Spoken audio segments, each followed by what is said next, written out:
lahko pa še eno vprašanje? Ja? Mogoče, kaj je bil pa vaš prvi zum, mogoče tudi lahko iz otroštva, ki ste rekli, wow, to je pa res nekaj, ki sem ponosen pa. Ne vem, če sem kdaj rekel, da sem ponosen. No? Ampak že kot majhen otrok sem jaz delal vsi razne igrače. Jaz sem imel strica, ki je imel delavnico mizarsko in tam sem jaz delal stvari razne. Recimo, vi ste lih v tistih letih, ko sem bil jaz to se pravi v drugem, po vaše, v drugem letniku. Mi v šoli nismo imeli oblik kristalov. Kocko,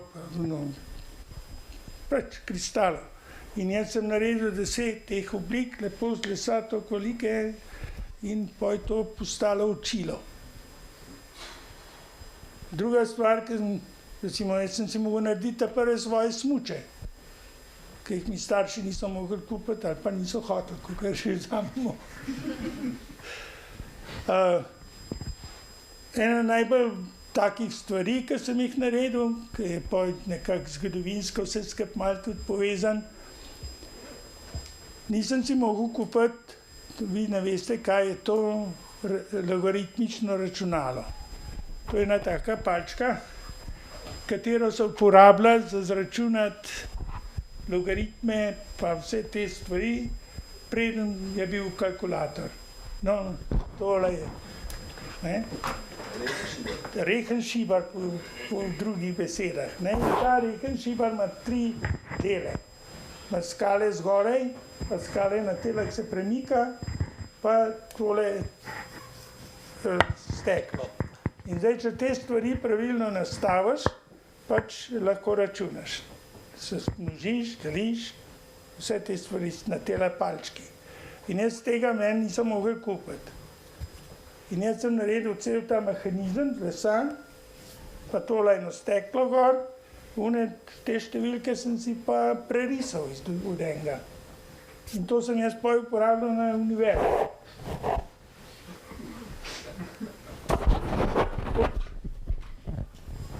In kako pogosto sedaj še hodite v Slovenijo? Ja, zadnje leta, zadnjih 20 let, mogoče vsak let. Kaj vas vleče, domača hiša ali ljudje, kraj? Ljudje. Zakaj sem zdajle trenutno? Sem prišel na 60. obletnico mature. To je bil letos glavni vzrok. Prijatelji, bi jaz rekel, znanci, sorodniki. Slovenija je zelo lepa dežela tudi. Sicer tam, ko sem jaz, tudi se nimam kaj pritožiti, kar se tega tiče, ampak Slovenija ima zelo, zelo lepe naravne lepote in na tako majhnem mestu. Ja, se to je, pač tujci vedno reče, Slovenija je lepa, ampak kaj pa iz Slovenije narediti neko Silicijevo dolino? Kaj pa to je? To je nek utopija ali je dejansko mogoče? Kaj bi se mogli spremeniti? Kaj bi mogli narediti? To je pa zelo težko reči. Tudi odnos med univerzo pa industrijo ni ta prav zaenkrat. To pa meni se zdi zaenkrat malo utopija. Ampak kaj bi jaz mislil, da bi mogla Slovenija narediti? Slovenija bi morala narediti sebe kot preizkus prototipov. Slovenija je zadosti majhna, ljudje so zadosti brihtni. Recimo, razna podjetja, recimo naredijo en telefon. In ta telefon ne dajo tako jutri na prodajo.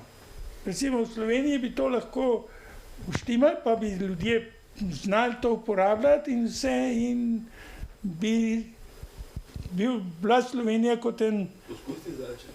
Prosim? Poskusti zajček za tisti telefon. Ja. Ja. To bilo hvala.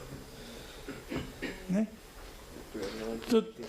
Meni se zdi, da Slovenija ne izrabi svojih tudi naravnih lepot Meni se zdi, da bi lahko bolj Švici postali primerjavo.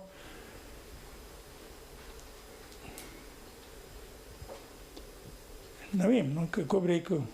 Ampak jaz mislim, da ta način prototipov, mi temu rečemo beta site, ne? Da to bi bila Slovenija zelo lahko na vseh raznih področjih.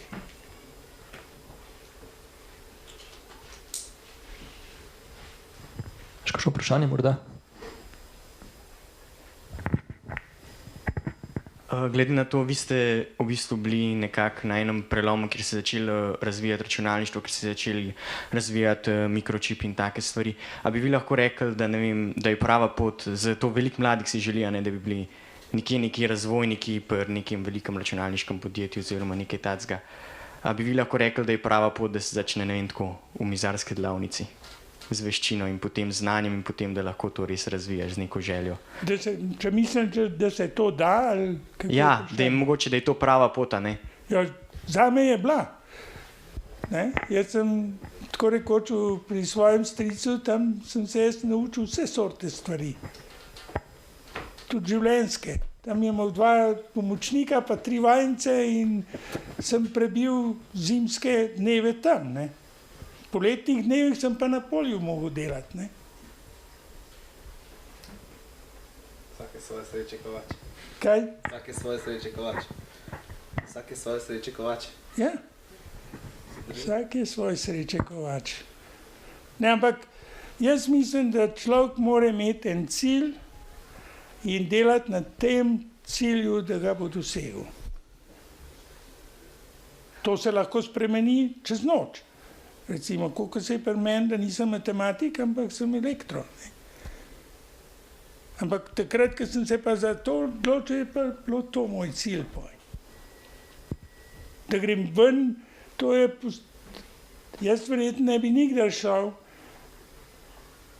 saj ne toliko daleč, če ne bi bilo to, da grem za mojo punco, tako rekoč, 3 leta pozneje. In 3 leta smo si pisali pisma. Ni bilo tako, da se pa kličete vsako minuto, ne?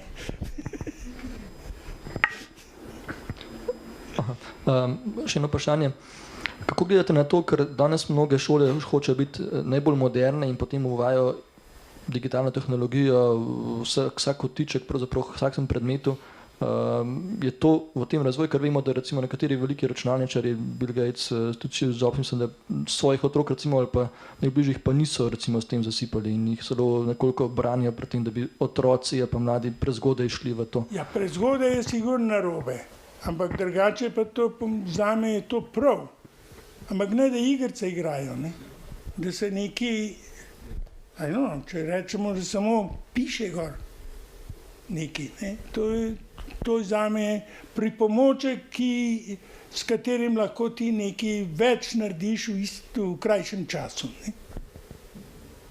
Zato jaz mislim, da danes mora vsak znati to. Ne?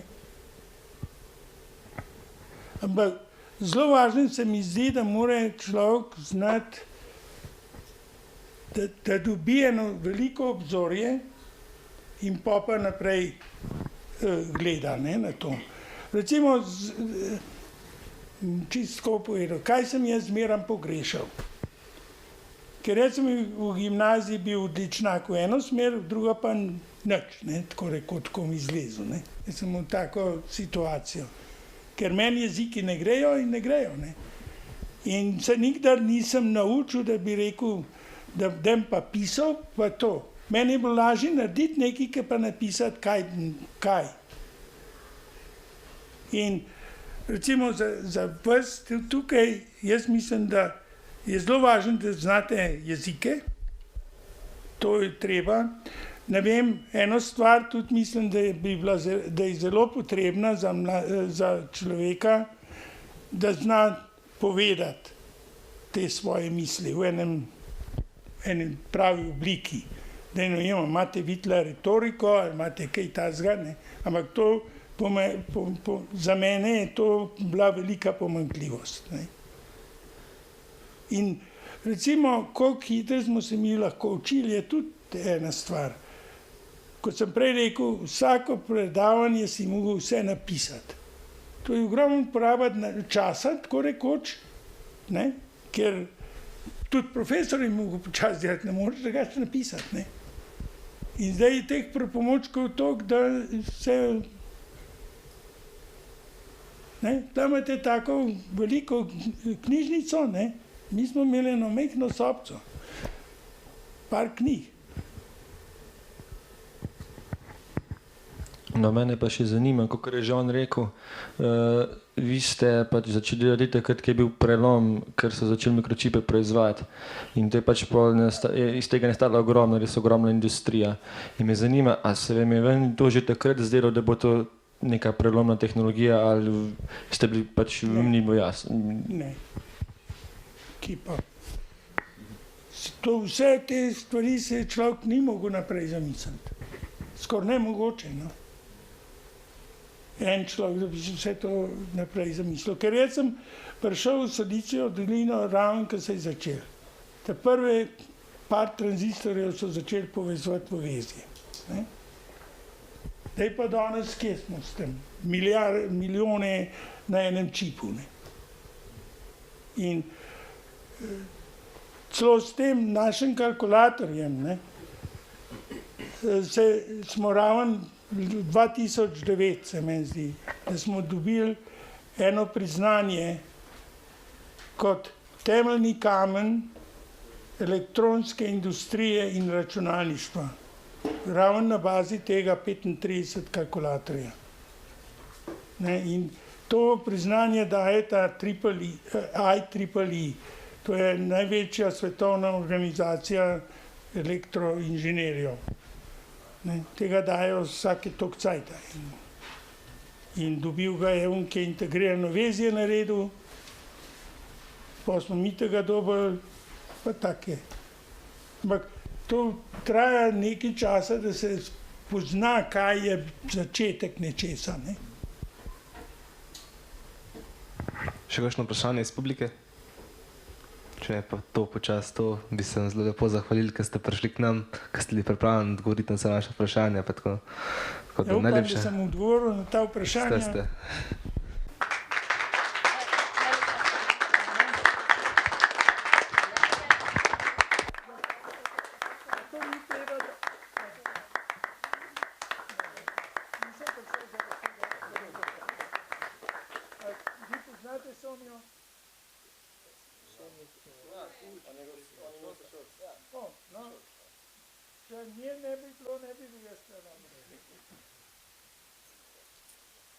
Hvala lepa, naslednje. Ni za kaj. Hvala, naslednje.